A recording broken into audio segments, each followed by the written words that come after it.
If you've been following the channel for about a year now, you'll know I originally wanted to make a video called 3 games to play instead of Uncharted. It was going to include Prince of Persia: Sands of Time, the 2008 Reboot, and Max Payne 3. I think they all do things the Uncharted games set out to do, but better. As you can see from the real title, I decided against it. When coming to put plans in motion for this video, I found that I hadn't even thought about the Uncharted series, aside from playing Lost Legacy, in over a year. I think making my videos on those games helped me to let go of my hate. Everyone's got to find therapy that works for them, I guess. Nothing sounds less appealing to me right now than going through 3 enjoyable games with the sole goal of further putting down something I've already sent to the grave. When I compare these games to Uncharted in this video, keep in mind I'm doing it because it's a good point of comparison. There's no hate left here. What I'm going to do instead is split this into 2 videos, this one focusing on Prince of Persia and the next on the Max Payne series. The 3D Prince of Persia games have come in 2 flavours so far. The Sands of Time trilogy and the 2008 Reboot are significantly different in terms of gameplay. While I'll be using footage from Sands of Time here, be aware that this section also largely applies to Warrior Within, Two Thrones and Forgotten Sands as well. Prince of Persia: The Sands of Time released in 2003 and somewhat like Eco is a 3D cinematic platformer, an evolution of games like Oddworld and the original Prince of Persia itself. It was absolutely adored when it first released and represented a key moment in the development of storytelling and cinematic techniques in video games. Sands of Time is easily broken into platforming and combat, both of which are mechanically very simple at their core. The game is perhaps the flag bearer for 3D games focusing on realistic platforming or climbing. We're not quite there yet, the prince is still way more agile than any human being, but while you will see him push the limits of parkour, you won't see him double jumping, if you see what I mean. Sands of Time rethought platforming pretty much entirely, in fact. Walls were given an importance they'd never seen in a platformer before because of the ability to stick to them and run up or along them for a few meters.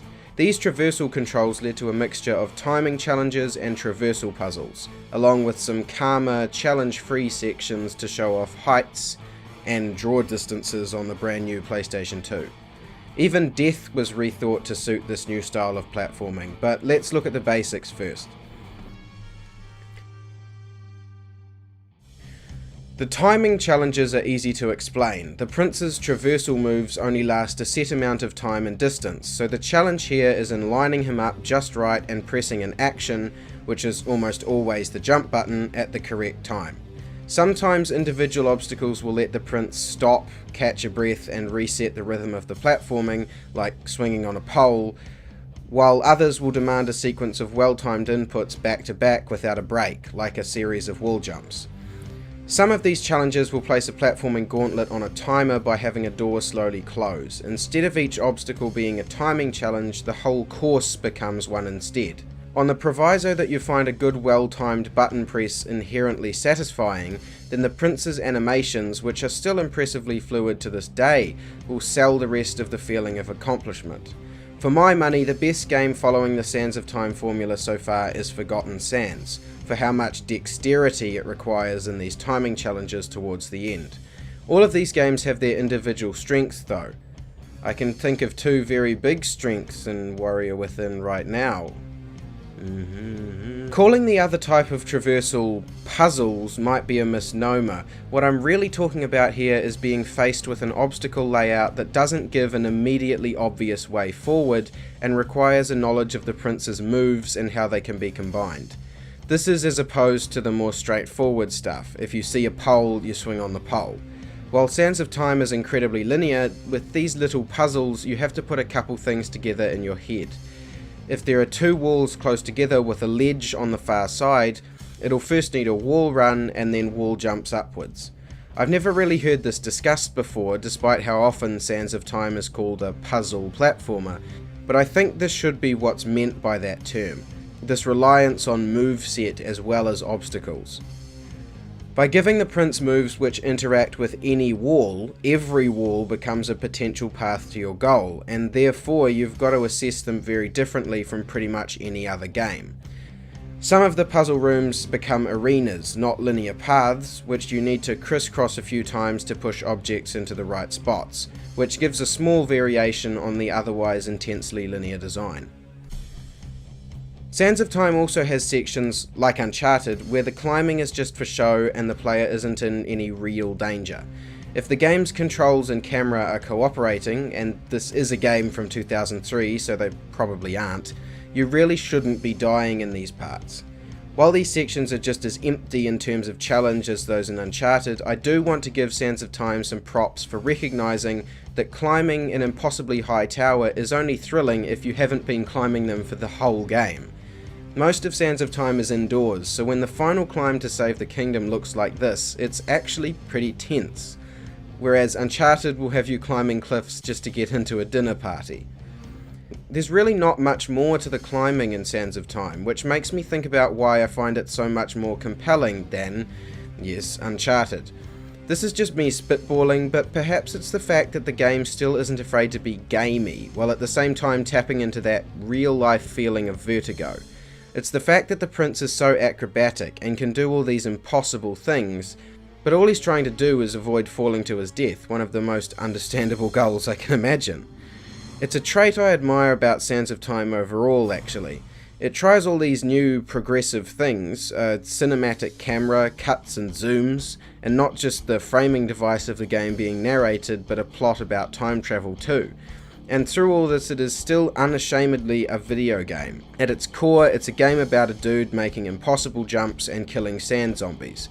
And only after making the jumping sufficiently clever does it go the extra mile and include a simple but engaging fable about not being a misogynistic cunt. I could marry her. After all, she is a Maharaja's daughter. A conquered one, but still. Her blood is royal.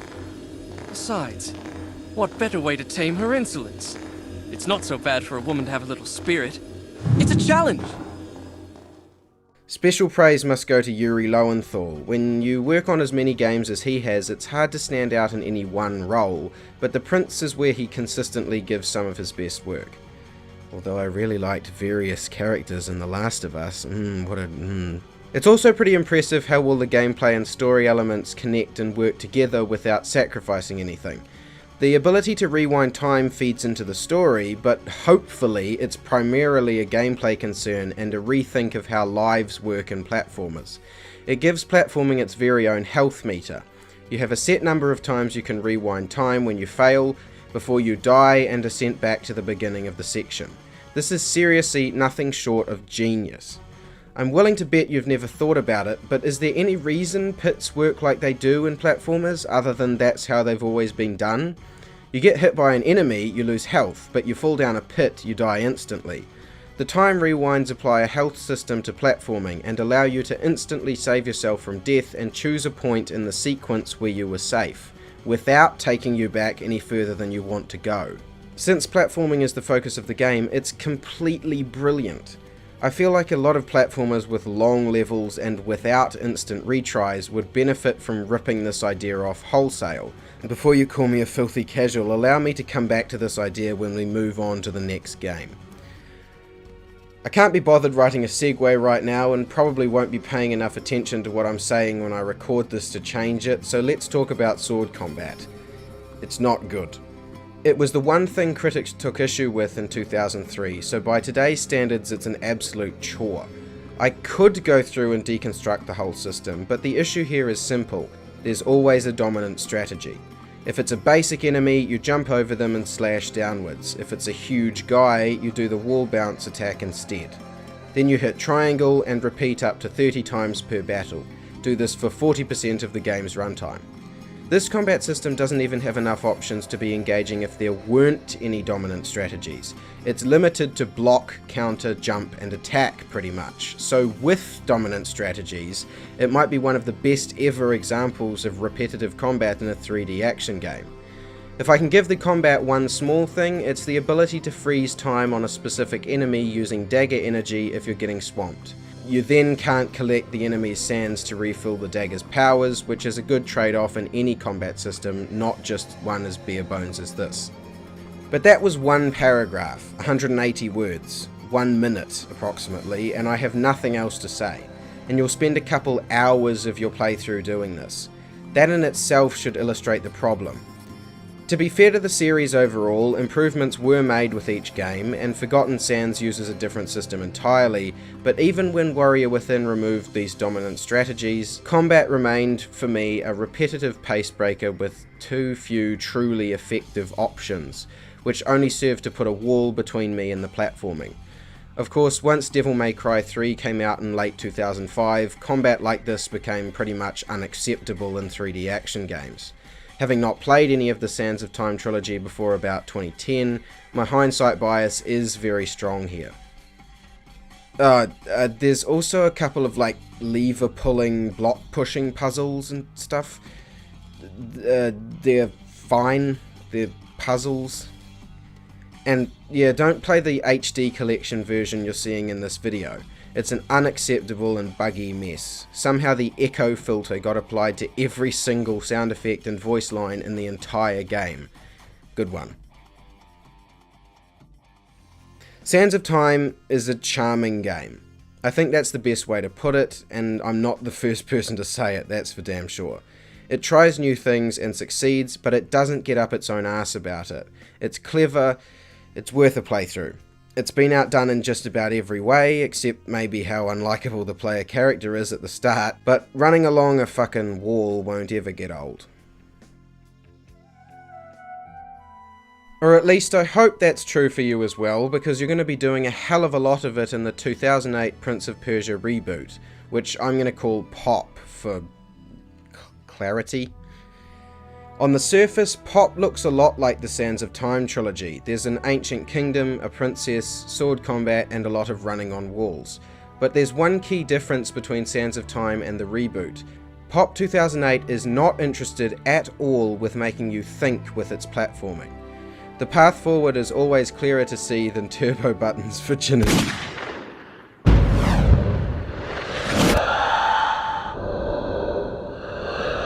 Which means that all the platforming in this game is left with are the timing challenges, if it's going to completely remove the puzzle platforming. I think POP is best described as a casual platformer, but not in the sense we usually use that word for games. I mean casual in the traditional sense, relaxed and unconcerned. It's unchallenging and easy to just blob out to for a couple hours while gaining some small sense of satisfaction from its design. The way POP sells this for its 8-hour runtime is by ramping up from Sands of Time the amount of timing challenges in a single sequence, and with the prince's absolutely stunning animations and sense of weight. I've talked in the past about how this game is only going to be enjoyable to you if you find a base satisfaction in timing a button press, or a sequence of them, correctly. If you don't like rhythm games, you aren't going to like POP, because in a sense it is one. If you've ever played the music levels in Rayman Legends, POP is a lot like those, just not set to music. As long as you're succeeding, these platforming sequences will always play out exactly the same way every time, because all they need from you are button presses at the right moments. Therefore, it's easy to fall into a rhythm with the platforming despite how simple it is, with the timings and buttons that need pressing telegraphed by the type of obstacle. It's also why moments which break the flow are so painful. Climbing vines are places where the player can take a moment to catch their breath in the middle of a platforming chain without touching the ground, since touching the ground creates a checkpoint. But vine climbing is slow and jarringly stop-start. Such a simple thing that so many games have, but in terms of the game's unique strengths, these actually become one of its biggest flaws, and I wish like hell they just weren't here at all. It's an issue with both of these games actually. Their reliance on flow makes any breaks in it agonizing. It's like getting hit in the middle of a combo chain in Devil May Cry, except in POP you can't avoid it. It's part of the game. Because of POP's simplicity, animations become incredibly important to player satisfaction, so it's a good job they're fantastic. The prince has this brilliant sense of weight to him which is completely counterintuitive to how an agile character should feel. Take a look at the wall running animation, specifically the start of it. You'd expect someone who can run on walls to be light, but Pop goes completely the other way. The prince jumps parallel to the wall and then falls onto it with a thud before rising and falling again while he runs. This is completely ridiculous, but it feels fantastic because the game abandons that last shred of realism in favour of what feels weighty and tangible.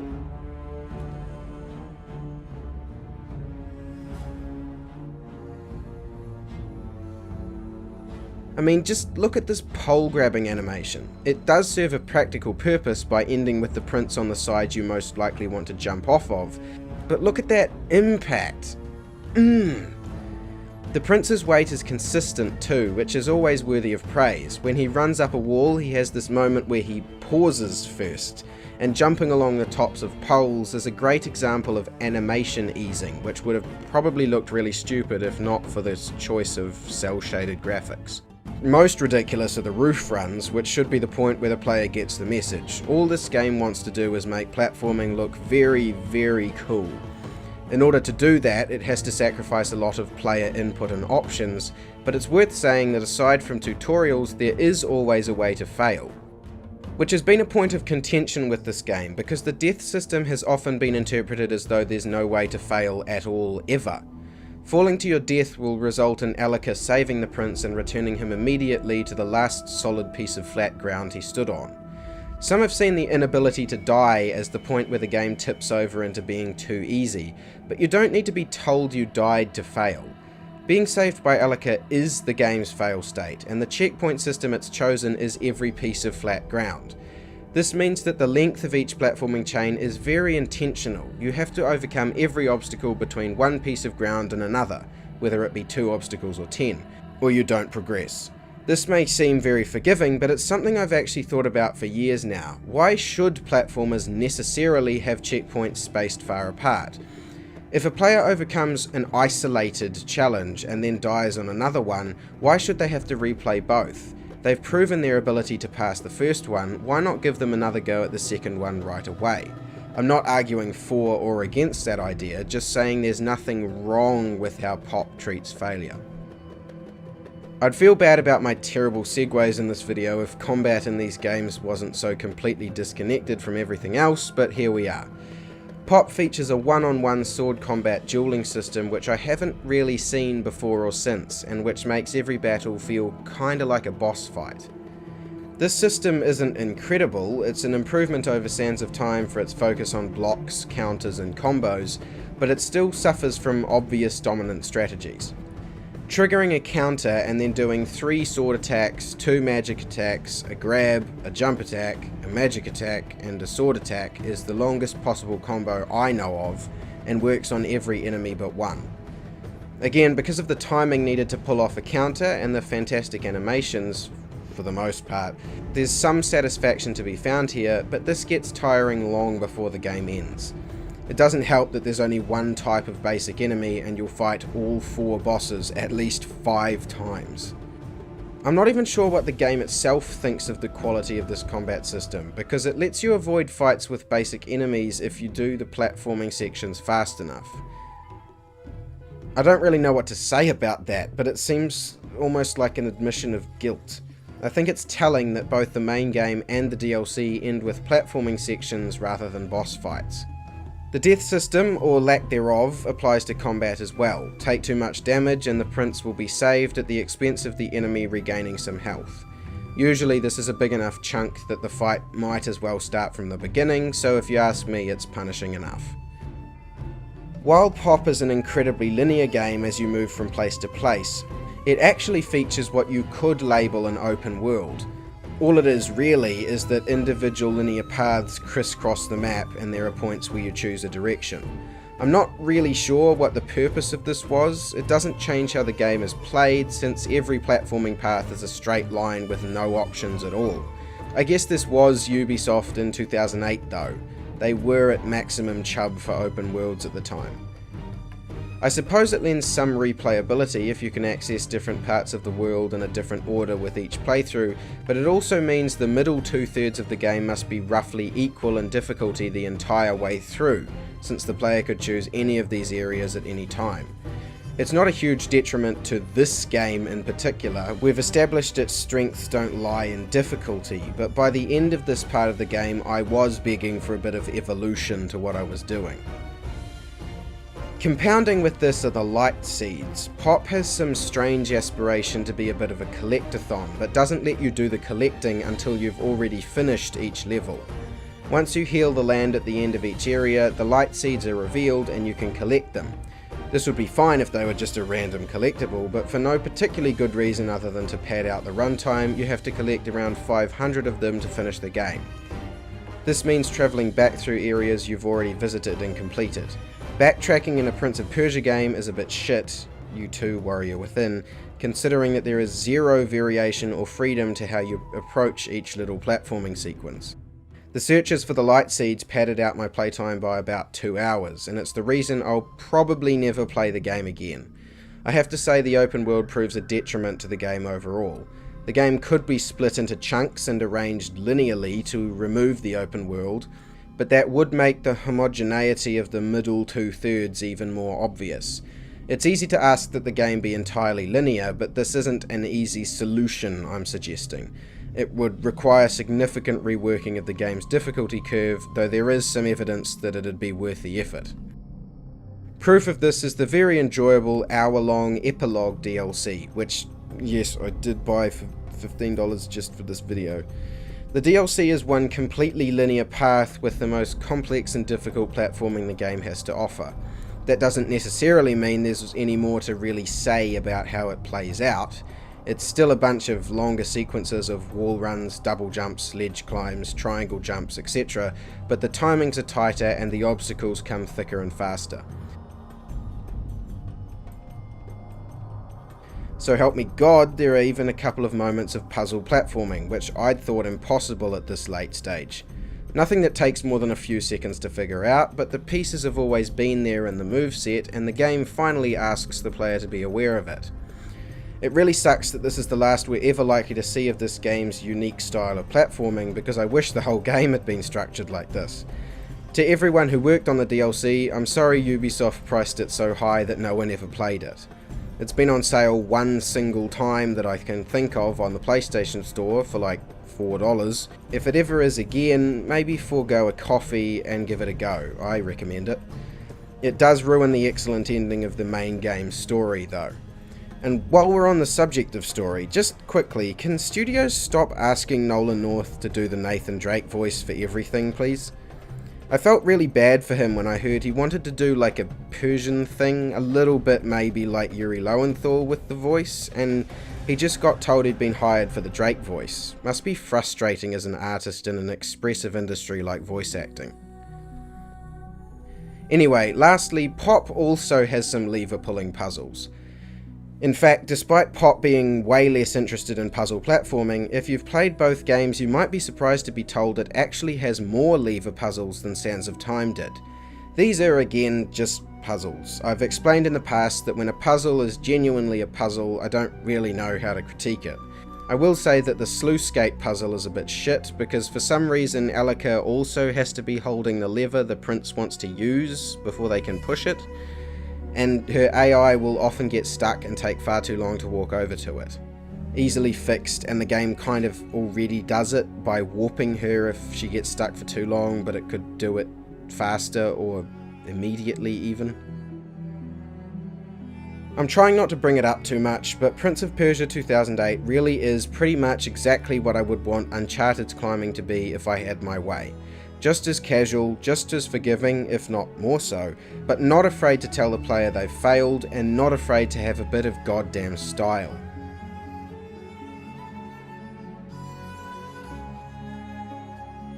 I feel like over the course of this video, I've probably given the impression I think the Prince of Persia games are good but not great. In some respects that's true. After deconstructing Sands of Time, I couldn't believe how little there actually was to that game. It seemed so much more in my head. But the point to take away here is that these games are some of my absolute favourites at what they set out to do. If you're looking for a relaxed and unchallenging game, but also an absorbing and satisfying experience, I can't think of any series that does both at once quite the same as Prince of Persia.